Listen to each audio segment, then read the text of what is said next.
Hello everyone, ये the study गुरु और मैं हूं अनिल कुमार। इस वीडियो में हम देखेंगे जो लेबर लॉ है वो उसके बारे में ये सारे पॉइंट हम इस वीडियो में देखेंगे। सबसे पहले लेबर लॉ का इंट्रोडक्शन, लेबर लॉ, फिर लेबर लॉ की हिस्ट्री, फिर लेबर लॉ की हिस्ट्री इन इंडिया, फिर factor affecting the labour law, फिर objective of labour law, basic principles of labour law, classification of labour laws, labour policy of India and constitutional provision in regard of labour law.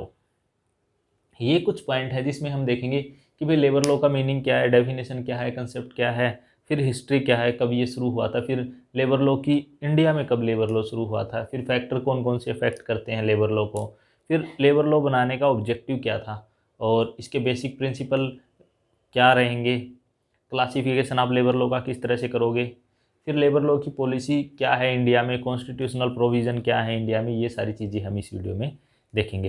तो शुरू करते हैं दोस्तों एक एक करके।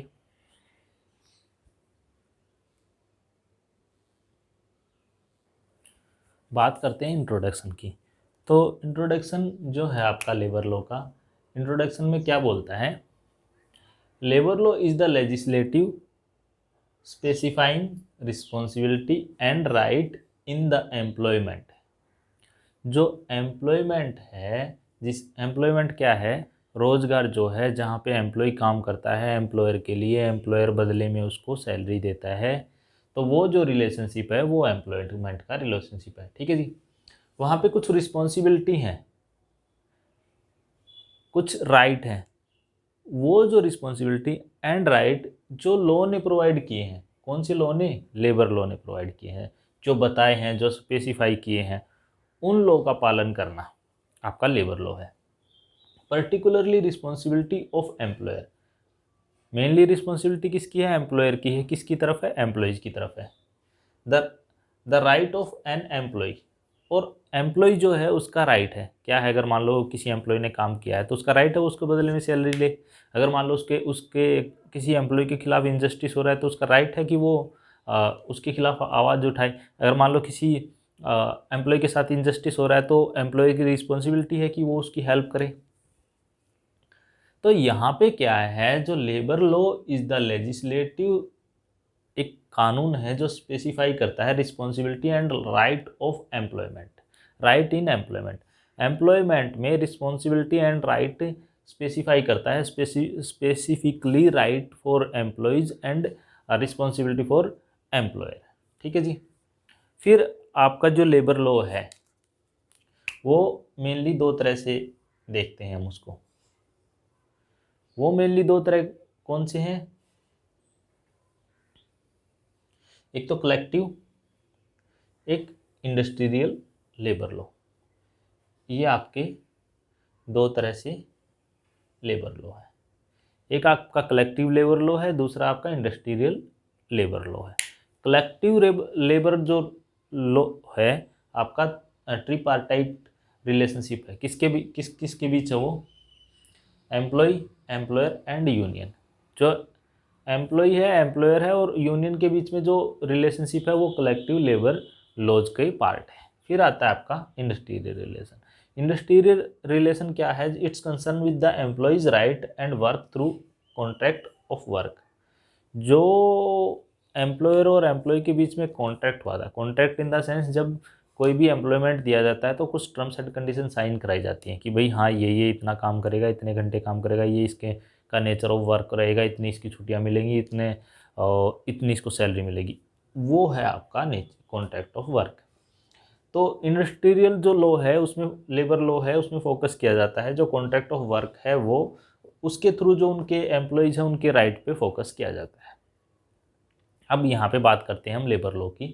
तो लेबर लॉ के इंट्रोडक्शन में क्या है, labour law is legislative specifying the responsibility and right in the employment, responsible particular responsibility of employer and right of employ. फिर लेबर लॉ आप अगर देखोगे तो दो तरह से मेन है, एक तो कलेक्टिव, कलेक्टिव में ट्रिपार्टाइट रिलेशनशिप रहेगा आपका एम्प्लॉय, एम्प्लॉयर एंड यूनियन का। और अगर हम इंडस्ट्रियल लेबर लॉ के हिसाब से सोच के करें लेबर लॉ को, तो इसमें जो आपका रिलेशनशिप है एम्प्लॉयज़ को वर्क के राइट प्रोवाइड कराना जो उनके कॉन्ट्रैक्ट के हिसाब से हैं। कॉन्ट्रैक्ट में बोल रहा है कि एम्प्लॉय को 1 लाख सैलरी पर मंथ मिलनी है। तो जो इंडस्ट्रियल लॉ में जो काम कर रहे हैं, जो पार्टी इंक्लूड है, वो उनको 10 लाख सैलरी नहीं दिला सकते, क्योंकि उनके कॉन्ट्रैक्ट में ही नहीं है वो चीज़। तो वो ये काम करेगा उनके कॉन्ट्रैक्ट के हिसाब से। ठीक है जी, थोड़ा सा और आगे इसको डिटेल में देखते हैं। अब इंट्रोडक्शन में हमारे पास आता है, जो नेक्स्ट पार्ट आता है वो आता है कि हम लेबर लॉ को थोड़ा सा डिवाइड करके देखते हैं। तो लेबर लॉ में आपके 3 तरह से यहाँ पे हम डिवाइड कर रहे हैं लेबर लॉ को। एक तो आपका उसमें आएगा IR, इंडस्ट्रियल रिलेशनशिप। दूसरा उसमें आएगा work place health and safety and welfare. Third आएगा उसमें एम्प्लॉयमेंट स्टैंडर्ड्स। तो ये 3 तरह से हम लेबर लॉ को देखते हैं। आपने लेबर लॉ को देखा 3 तरह से।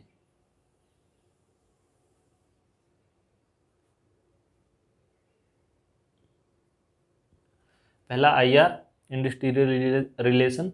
उसके बाद वर्क प्लेस कैसा हो, हेल्थ वहाँ पे कैसे हेल्थ और सेफ्टी की किस तरह से वहाँ पे अरेंजमेंट है, और वेलफेयर। फिर आता है एम्प्लॉयमेंट स्टैंडर्ड, एम्प्लॉयमेंट के स्टैंडर्ड क्या उन्होंने रख रखे हैं। यहाँ पे सबसे पहले आपका आता है सर्टिफिकेशन ऑफ यूनियन। IR में आता है कि लेबर लॉ में का एक पार्ट है IR में आता है कि जो यूनियन बनेगी, कोई भी कंपनी है, खाली आप एम्प्लॉयज़ को लगा नहीं रहे, उनको खाली दबा नहीं रहे, उनको यूनियन बनाने की भी राइट दे रहे हो कि उनकी यूनियन किस तरह की यूनियन बन सकती है, वो उनको क्या क्या राइट्स दिए जाएंगे, वो क्या क्या डिमांडें रख सकते हैं। ठीक है। और उसके बाद जो आपकी यूनियन में है उनमें उनमें कितने मेंबर रहेंगे, किन मेंबर की क्या पोजीशन रहेंगी, उनको ऑफिस कहाँ पे दिया जाएगा।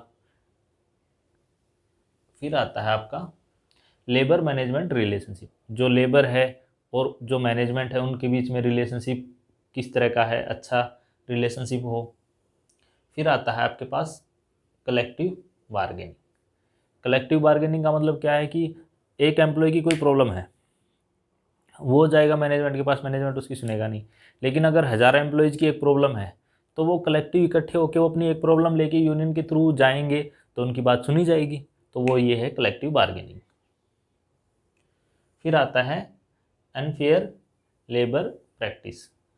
मान लो अनफेयर लेबर प्रैक्टिस का मतलब क्या है कि जैसे मान लो उनसे काम, जो उनका वर्क कॉन्ट्रैक्ट था उनमें 8 घंटे का काम है, लेकिन उनसे काम करा रहे 9 घंटे 10 घंटे, तो वो अनफेयर लेबर ट्रेड प्रैक्टिस है। मान लो उन पे सैलरी पे साइन करा रहे हैं, 20,000 पे उनको सैलरी दे रहे हैं 8,000 रुपये, तो ये भी अनफेयर ट्रेड प्रैक्टिस है।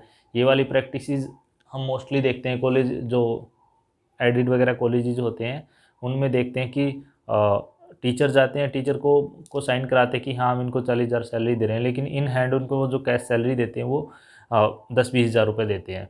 तो ये अनफेयर में आती हैं। इसी तरह से अगर आप सिक्योरिटी वगैरह में जाओगे तो जो सिक्योरिटी के नॉर्म है कि उनको मिनिमम वेजेस दी जाएगी, लेकिन जो उनका कॉन्ट्रैक्टर होता है, वो जो सिक्योरिटी मैन बेचारे सारा दिन काम करते हैं, सारा रात काम करते हैं, उनको मिनिमम से भी बिल्कुल कम ही सैलरी उनको देते हैं वो। जैसे मैंने भी देखा मेरे ऑर्गेनाइजेशन में, हम जब उनकी सैलरी पास कर देते तो जो पास करते हैं तो उनकी सैलरी 25,000 के आसपास रहती है, लेकिन जब हम उनसे पूछते हैं तो उनसे कैश इन हैंड उनको 10,000 8,000 रुपये देते हैं वो। तो ये इस तरह से ये अनफेयर ट्रेड प्रैक्टिस में आता है। लेकिन करे भी क्या लोग, मजबूरी है, एम्प्लॉयमेंट है नहीं, तो कुछ ना कुछ तो करना पड़ेगा। फिर यहाँ पे आता है work place health and safety and welfare. इसमें क्या रहता है, जहाँ पे वो काम कर रहे हैं वो जगह क्लीन हो, क्लीन होगी तो ही काम करने में सही फ़ायदा रहेगा। उसके बाद वहाँ पे लाइटिंग अच्छी हो, जहाँ पता चल रहा है मशीनों का काम हो रहा है वहाँ पे लाइटिंग सही है नहीं, तो हो सकता है किसी के साथ मिस हैपनिंग हो जाए वहाँ पे एम्प्लॉय के साथ, तो लाइटिंग की प्रॉपर वर्क प्लेस पे होनी चाहिए। फिर ड्रिंकिंग वाटर, मान लो कहीं पे काम कर रहे हैं, वहाँ पे पानी की प्रॉपर फैसिलिटी नहीं है, अगर किसी एम्प्लॉय को प्यास लगी हुई है, तो ये तो है नहीं कि वो जितनी आर की उसकी शिफ्ट है वो उतनी देर तक प्यासा ही रहेगा, तो वहाँ पे ड्रिंकिंग वाटर की फैसिलिटी अच्छी होनी चाहिए। फिर आता है वॉशिंग फैसिलिटी, भाई हाथ धोने के लिए, खाना खाने के बाद बर्तन वर्तन वगैरह साफ कोई करता है तो उसके लिए, इन चीज़ों के लिए फैसिलिटी अच्छी होनी चाहिए। फिर आता है फर्स्ट एड, हर घड़ी 24/7 आपके पास फैसिलिटी होनी चाहिए फर्स्ट एड की, अगर मान लो कोई हैपनिंग हो जाती है तो वहाँ पे एक्शन लिया जा सके। फिर आता है रेस्ट रूम, रेस्ट रूम होना चाहिए, फीमेल के लिए अलग, मेल के लिए अलग, और जो लूज वगैरह हैं वो भी फीमेल के लिए अलग होनी चाहिए और मेल के लिए अलग होनी चाहिए। उसके बाद लाइब्रेरी वगैरह की फैसिलिटी प्रोवाइड करानी चाहिए ताकि एम्प्लॉय हैं वो अपने अंदर इम्प्रूवमेंट कर सकें। फिर लूज की फैसिलिटी वहाँ पे होनी चाहिए। इसके अलावा अगर जो प्रेग्नेंट वुमेन है या जो लैक्टिंग वीमेन है जो बच्चों को दूध वगैरह पिलाती है, उनके लिए अलग रूम, अलग फैसिलिटी होनी चाहिए ताकि वो सेफ फील करें। ठीक है जी, तो ये हैं आपके कुछ। फिर एम्प्लॉय स्टैंडर्ड आता है। एम्प्लॉयमेंट स्टैंडर्ड में क्या रहता है, उनको हॉलीडेज मिलने चाहिए, छुट्टी तो मिलनी चाहिए साल में कभी ना कभी, संडे की, सैटरडे की, जो एनुअल लीव्स रहती हैं, मान लो साल में 30 छुट्टियाँ देनी है उनको, 15 देनी है, 20 देनी है। फिर उनको EL देनी है, CL देनी है, HPL देनी है, इन सब की वहाँ पे वो होनी चाहिए, मैनेजमेंट होना चाहिए। फिर वर्किंग आवर वहाँ पे डिसाइड होना चाहिए कि वो कितने घंटे काम करेंगे, 1 घंटे, 2 घंटे, 8 घंटे। फिर उनको मिनिमम वेज, अगर इस तरह का काम है तो इसका मिनिमम वेज इतना रहेगा, वो पहले ही डिफाइन होना चाहिए। फिर उनकी प्रमोशन की वो होनी चाहिए, अगर कोई वहाँ पे काम कर रहा है रेगुलर, तो ये नहीं है कि वो 50 सालों तक, 30 सालों तक, 40 सालों तक वर्कर ही बन के काम कर रहा है, कभी तो वो सुपरवाइज़र और फिर ऊपर मैनेजर वगैरह की पोस्ट पे जाए।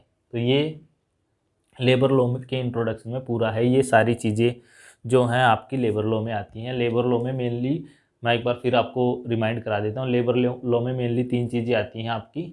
एक इंडस्ट्रियल रिलेशन, फिर आता है work place and health safety for welfare, and फिर एम्प्लॉयमेंट स्टैंडर्ड। इसमें IR में जैसे सर्टिफिकेशन करना, लेबर का सर्टिफिकेशन करना, यूनियन का, यूनियन को सर्टिफाइड करना, उनको बताना हाँ ये यूनियंस हैं। फिर उनके रिलेशन बताना मैनेजमेंट और जो लेबर के बीच में क्या रिलेशन, उनको अच्छे से करना। फिर कलेक्टिव बार्गेनिंग, फिर उसके बाद में अनफेयर ट्रेड प्रैक्टिस पे रोक। फिर यहाँ पे अगर वर्क प्लेस किस तरह से हो, हेल्थ एंड सेफ्टी की जो मेजरमेंट है उसमें लाइटिंग हो, क्लीननेस हो, ड्रिंकिंग वाटर हो, वॉशिंग फैसिलिटी हो, फर्स्ट एड हो, एंड रेस्ट रूम हो, लाइब्रेरी हो, लूज हो। यहाँ पे एम्प्लॉयमेंट स्टैंडर्ड में उनके पास हॉलीडे हो, एनुअल लीव्स की फैसिलिटी हो, वर्किंग आवर अच्छे से डिफाइन हो, मिनिमम वेज हो, प्रमोशन की फैसिलिटीज़ हो। तो ये था आपका इंट्रोडक्शन। अब चलते हैं इसकी हिस्ट्री की तरफ। अब आती है हमारे पास हिस्ट्री ऑफ लेबर लॉज। जो लेबर लॉ है उसकी हिस्ट्री क्या बोलती है, तो जो लेबर लॉ है उसकी हिस्ट्री हमें बताती है, initially condition was very exploitative. शुरू में क्या होता था, जो लेबर लॉ की जो कंडीशन थी शुरू में वो बहुत ही एक्सप्लोटेटिव थी। जो मतलब एम्प्लॉयर और एम्प्लॉय का जो रिलेशनशिप था वो बहुत ही बेकार था, कि लोग 24-24 घंटे काम करा रहे हैं। खाने को जैसे जब स्लेव जो ट्रेडिशन था उस टाइम पे क्या होता था, उनको सिर्फ खाने के लिए वो दिया जाता है, 2 वक्त की रोटी दी जाती थी। उसके बाद वो 24-24 घंटे काम कर रहे हैं, कहीं बनाना प्लांटेशन में, कहीं टी प्लांटेशन में, कहीं धान की खेती में काम करते जा रहे हैं। एक हैप्पी स्लेव की अगर एक किसी ने वो पढ़ी हो पोएम, तो उसमें क्या होता है, वो स्लेव बेचारा सपना देखते देखते ही मर जाता है। जिस सपने में वो देख रहा होता है कि वही वो एक दिन वो फ्री होगा। आपने 12 ईयर ऑफ स्लेव मूवी देखी हो, या फिर किसी ने उनके बारे में पढ़ा हो, मार्टिन लूथर के बारे में, तो वो सारे इन्हीं के अगेंस्ट लड़ रहे थे। पहला जो आपके पास जो ऑर्गेनाइजेशन था, एक्सप्लोइटेशन के खिलाफ ही लड़ रहे थे वो। जो पहला जो इंटरनेशनल ट्रेड ऑर्गेनाइजेशन था, इंटरनेशनल लेबर ऑर्गेनाइजेशन था, वो ऑर्गेनाइजेशन आपका बना था ट्रीटी ऑफ वर्सिलीज, जो रिजल्ट था फर्स्ट वर्ल्ड वार के बाद का। वहाँ 1919 में एक ट्रीटी हुई जिसका नाम था ट्रीटी ऑफ वर्सिलीज। इसमें क्या था, जो ट्रीटी ऑफ वर्सिलीज थी, इसमें डिसाइड किया गया कि जो एम्प्लॉयज़ हैं, जो वर्क करते हैं, उनके लिए भी कुछ रूल्स एंड रेगुलेशन होने चाहिए, न कि उनका खाली एक्सप्लॉयटेशन हो। तो यहाँ पे जो इम्पोर्टेंट बात ये है, जो आपका ILO जो इंटरनेशनल लेबर ऑर्गेनाइजेशन है उसका सेटअप हुआ था 1990s में, किसके बेसिस पे, ट्रीटी ऑफ वर्सेलिस के बेसिस पे। ठीक है जी।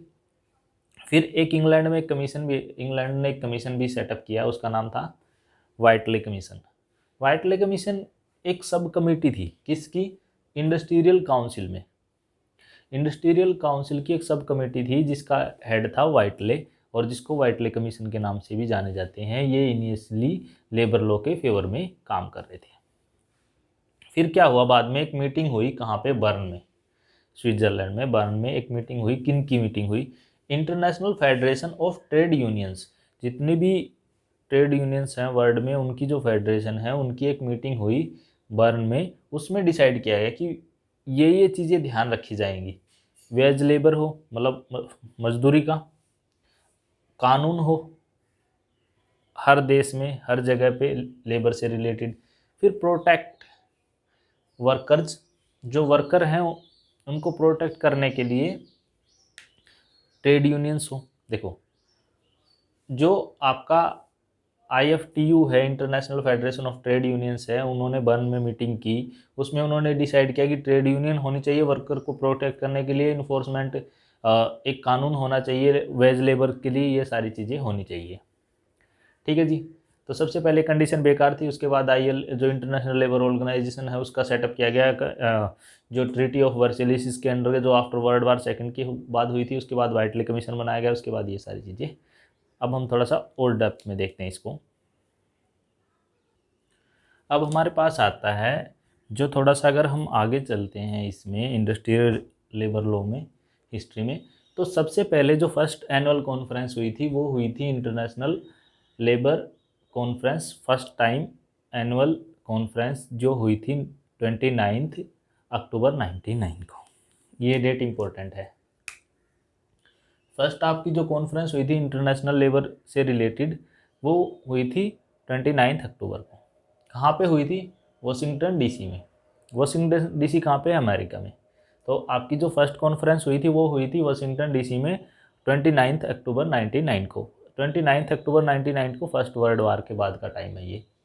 उसमें 6 कन्वेंशन अडॉप्ट की गई थी इंटरनेशनल लेबर के लिए, जिनको बोलते हैं six convention for international labour. तो 6 जो कन्वेंशन है इंटरनेशनल लेबर की वो कौन कौन सी हैं, एक एक करके हम देख लेते हैं। सबसे पहले hours of work in the industry. भाई किसी इंडस्ट्री में कितने आवर काम करना है ये भी डिसाइड होगा। मिनिमम 8 या फिर मिनिमम 6 या 10 कितना करना है, 9 कितना करना है, वो सारा डिसाइड होगा। फिर है अनएम्प्लॉयमेंट। अनएम्प्लॉयमेंट पे भी ध्यान देना। इंटरनेशनल लेबर ऑर्गेनाइजेशन ने ये डिसाइड किया कि अनएम्प्लॉयमेंट को आपको कम से कम करना है, इस तरह से वर्क का डिस्ट्रीब्यूशन करना है। ठीक है जी। फिर आता है मैटरनिटी प्रोटेक्शन। मैटरनिटी प्रोटेक्शन का मतलब ये है जो वीमेन है जो मान लो कहीं काम कर रही है और वो प्रेग्नेंट हो जाती हैं, फिर उनका बेबी का डिलीवरी होता है, तो उस टाइम पे उनकी क्या प्रोटेक्शन है। भाई उनकी तो जॉब चली जाएगी ओबियसली, उनके लिए कोई राइट नहीं है। तो उनकी प्रोटेक्शन करनी है आपको कि अगर कोई वीमेन है कहीं काम करती है और वो प्रेग्नेंट होती है तो उसको अलग से छुट्टियां मिलेंगी, वो भी पेड। फिर उसके बाद वो जो मैटरनिटी पे जाती है तो उसको अलग से छुट्टियां मिलेंगी, वो भी पेड। फिर वो अगर मान लो ऑफिस में काम करने आती है तो उसको उनके लिए जो इस तरह की जो वुमेन है जो मैटरनिटी में की किस स्टेज पे हैं, लैक्टिंग किस स्टेज पे हैं, प्रेग्नेंट है, उनके लिए रेस्ट रूम अलग से प्रोवाइड कराया जाएगा। तो ये कुछ इन्होंने बोला। फिर है नाइट वर्क फॉर वीमेन। जो वीमेन है उनको नाइट में काम करने के लिए फैसिलिटी देनी चाहिए, उनको इस तरह का इन्वायरमेंट प्रोवाइड कराना चाहिए कि वो नाइट में काम करते टाइम सेफ फील करें। ये नहीं है कि अगर आप यूपी साइड जा रहे हो, नोएडा वाले हाईवे पे जा रहे हो, आप काम तो करना दूर की बात, आप सीधे जा रहे हो तो ही लोग आपको लूट रहे हैं, ऐसे इस तरह की कंडीशन नहीं। फिर मिनिमम वेज।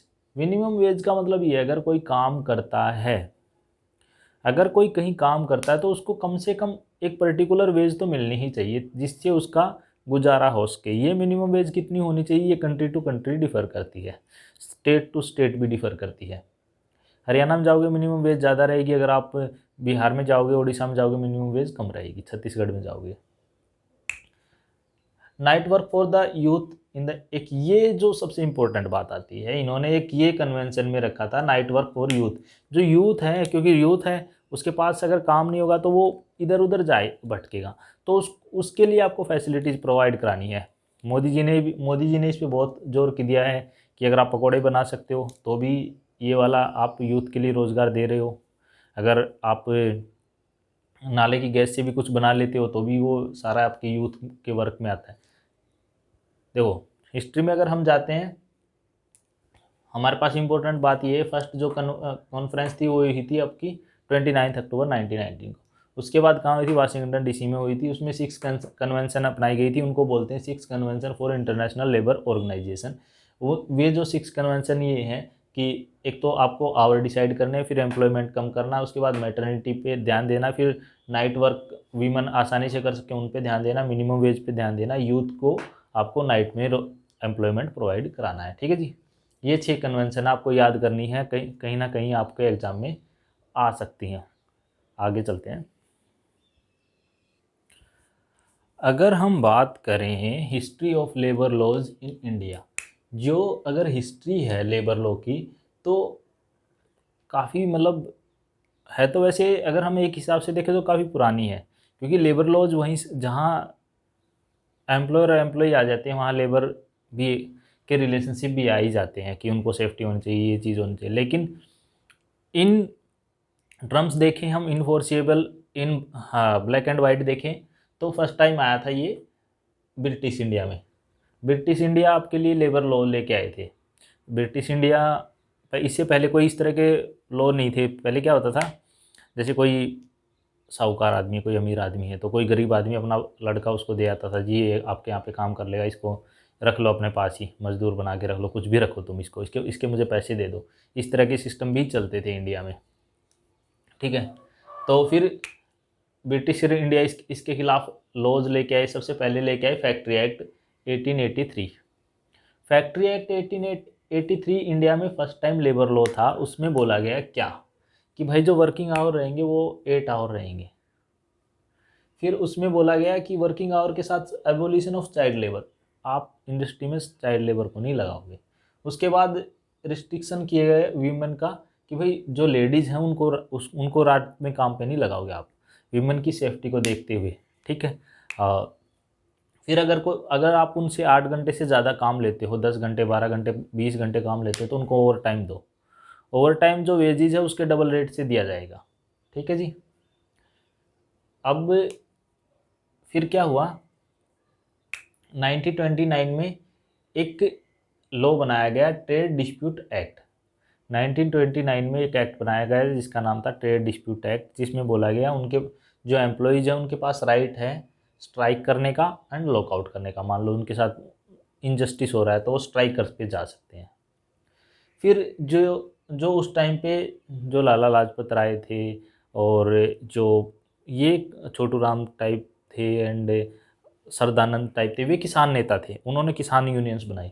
और जो ये बी आर अम्बेडकर ने उस टाइम पे जो डॉक्टर बी आर अम्बेडकर थे उन्होंने फाइट किया लेबर राइट के लिए। लेबर राइट बेसिकली जो मजदूर जो लोग होते हैं उनके जो राइट, उनको क्या राइट होने चाहिए, उनको उनके लिए उन्होंने पेपर लिखे। और जो ब्रिटिश इंडिया में जो गवर्नमेंट है उनसे उन्होंने अपील की, उनको बताया कि भी ये कंडीशन है, ये आइडियल सिचुएशन है, ये होना चाहिए। उनके बेसिस पे क्या हुआ, उनकी जो राइटिंग के बेसिस पे ये जो एक्ट था वो रिपील होके आया, ट्रेड डिस्प्यूट एक्ट। ये 1947 में रिपील हो गया, इसकी जगह पे आया इंडस्ट्रियल डिस्प्यूट एक्ट।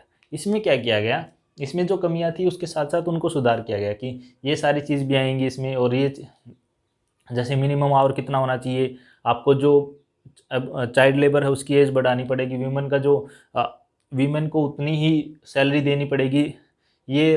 ये बी आर अम्बेडकर ने बोला था कि वीमेन को भी आप उतनी ही सैलरी दोगे जितनी आप मैन को दे रहे हो। ये नहीं है कि वीमेन को आप हाफ सैलरी दे रहे हो। ठीक है, उनको भी इतने ही राइट हैं जितने मेंस को हैं। दूसरा, वीमेन को भी आप वही राइट प्रोवाइड कराओगे। जैसे मान लो अगर कोई मैटरनिटी की है, आज के टाइम पे अगर हम वीमेन वगैरह को देखते हैं उनको मैटरनिटी की लीव मिलती हैं, और जो पैटर्निटी लीव मिलती हैं वो सारी बी आर अम्बेडकर की देन है। उन्होंने इसके लिए फ़ाइट किया था शुरू में सबसे पहले इंडिया में।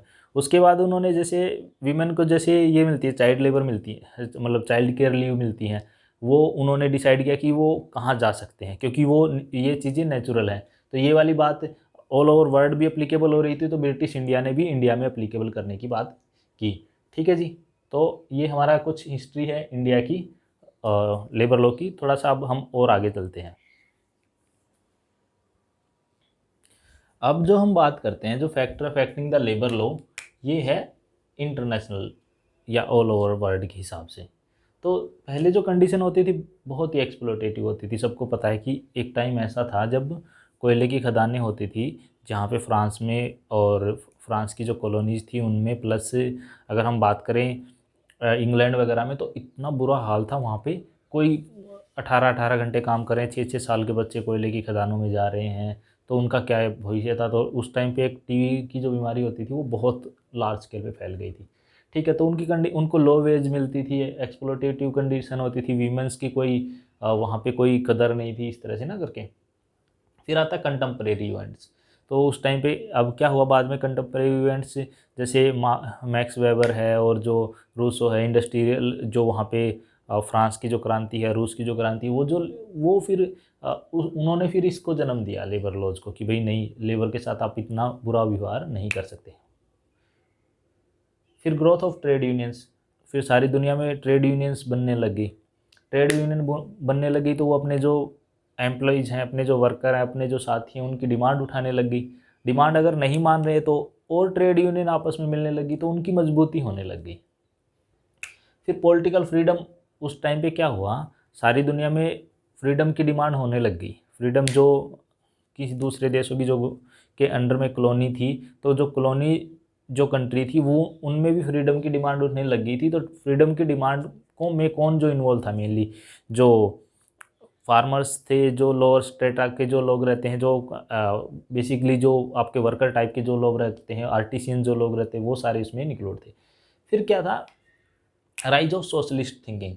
सोशलिस्ट थिंकिंग में बोलता है कि जो लोअर स्ट्रेटा है ऑफ सोसाइटी या फिर कंट्री या फिर किसी पर्टिकुलर एरिया, आपको उनका भला करना ही पड़ेगा, उनको 2 वक्त की रोटी या फिर मतलब उनको मिनिमम कंडीशन मिलनी ही चाहिए। इस तरह की थिंकिंग, इसको कौन फॉलो करता था सोशलिस्ट थिंकिंग को? इसको भगत सिंह फॉलो करते थे, राजगुरु सुखदेव, ये जो उस टाइम के जो रिवोल्यूशनरी थे, उन्होंने अपनी जो उन्होंने जो अपना ग्रुप था उसका नाम रखा था हिंदुस्तान सोशलिस्टिक रिवॉल्यूशनरी एसोसिएशन करके रखा था। फिर जो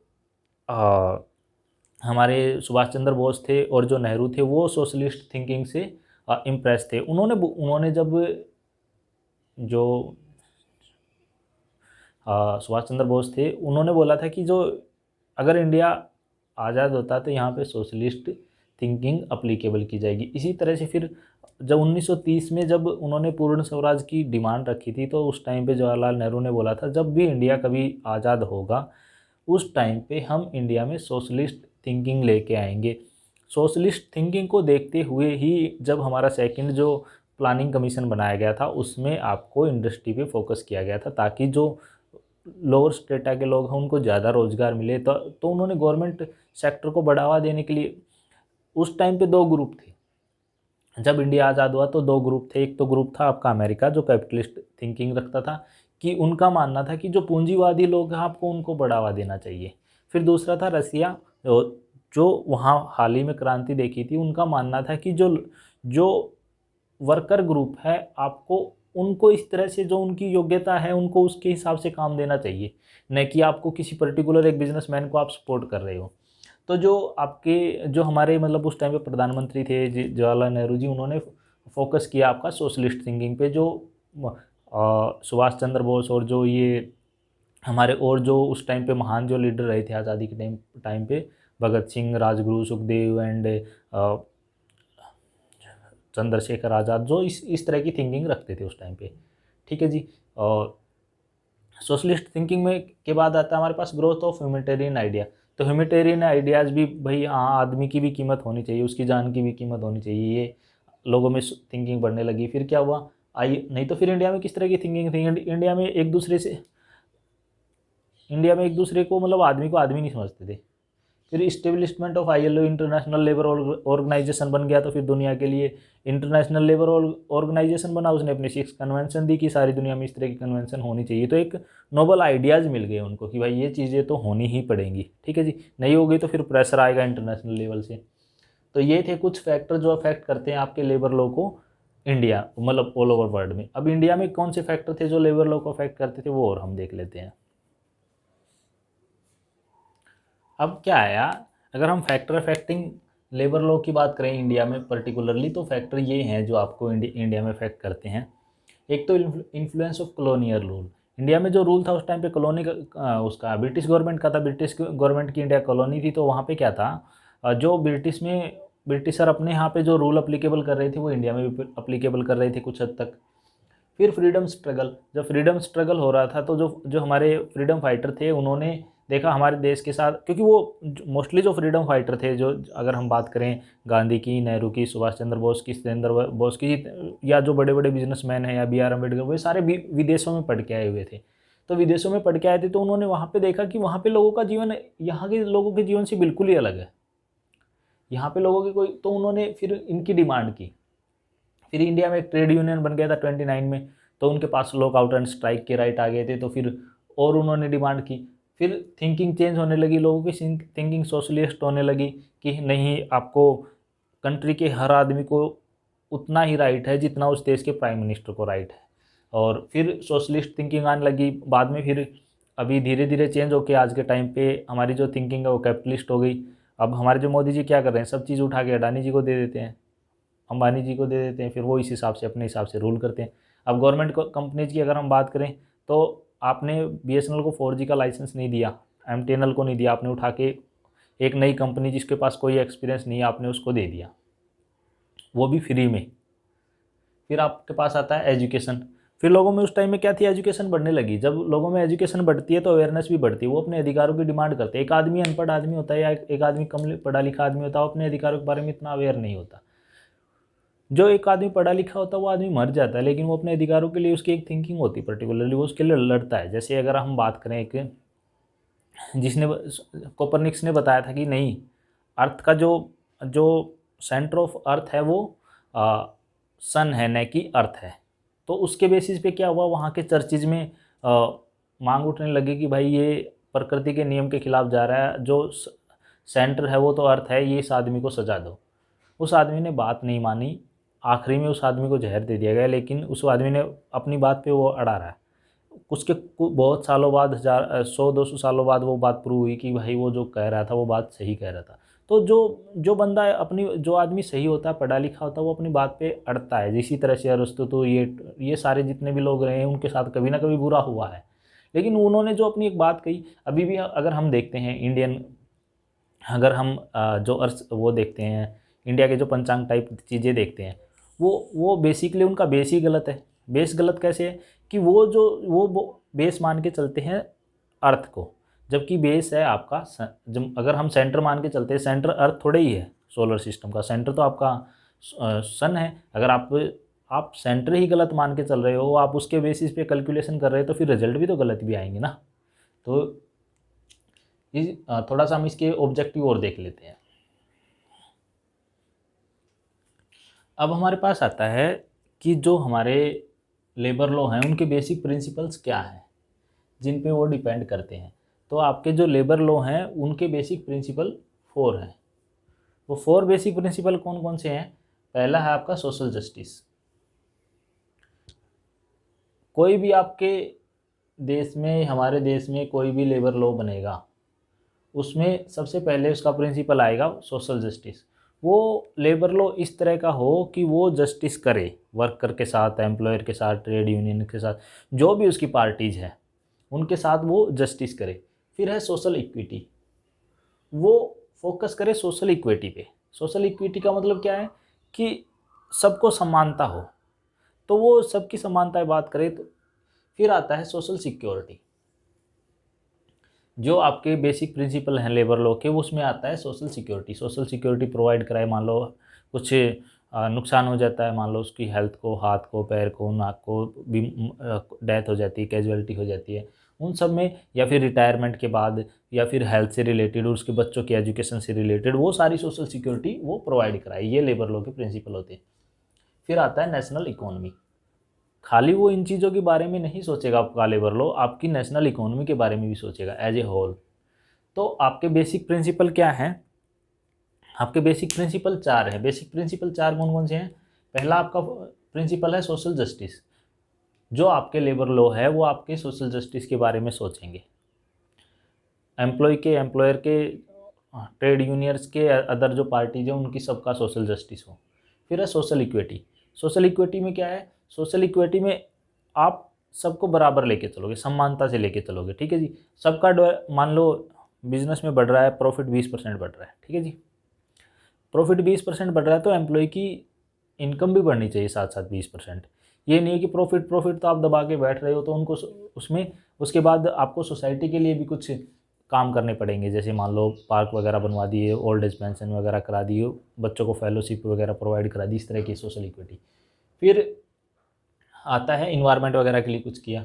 सोशल सिक्योरिटी, जो आपके यहाँ पे काम कर रहा है उसको ये नहीं है कि उसको सोशल सिक्योरिटी है ही नहीं, वो पता चला कल ही उसकी जॉब चली गई। अब मान लो कि किसी बंदे को, कोई बंदा 5 साल से नौकरी कर रहा है, उसने शादी कर ली, जो ये देख के हाँ मेरा जॉब है, उसकी जॉब चली गई, तो वो कहाँ जाएगा फिर, नई जॉब ढूंढेगा तो, और उसकी पर्सनल लाइफ में प्रॉब्लम आएंगी। तो उसको सोशल सिक्योरिटी प्रोवाइड कराना काम किसका है, लेबर लॉज का है। फिर आता है नेशनल इकोनॉमी। तो ये जो आपका लेबर लॉ है नेशनल इकोनॉमी को भी माइंड में लेकर चलेगा। नेशनल इकोनॉमी क्या है, देश की इकोनॉमी के बारे में भी वो साथ साथ में सोचेगा कि भाई अगर कोई भी इस तरह का लॉ अप्लीकेबल किया जाता है तो उसके देश की इकोनॉमी पे क्या फ़र्क पड़ेगा। अगर नेगेटिव इम्पैक्ट पड़ेगा तो उसको नहीं अप्लीकेबल किया जाएगा, अगर पॉजिटिव इम्पैक्ट पड़ता है तो ही उसको अप्लीकेबल किया जाएगा। इस वीडियो में इतना ही बस। आगे फिर हम नेक्स्ट वीडियो में देखेंगे। अगर कोई क्वेरी है तो आप मुझसे कमेंट करके पूछ सकते हैं। Thanks, have a nice day.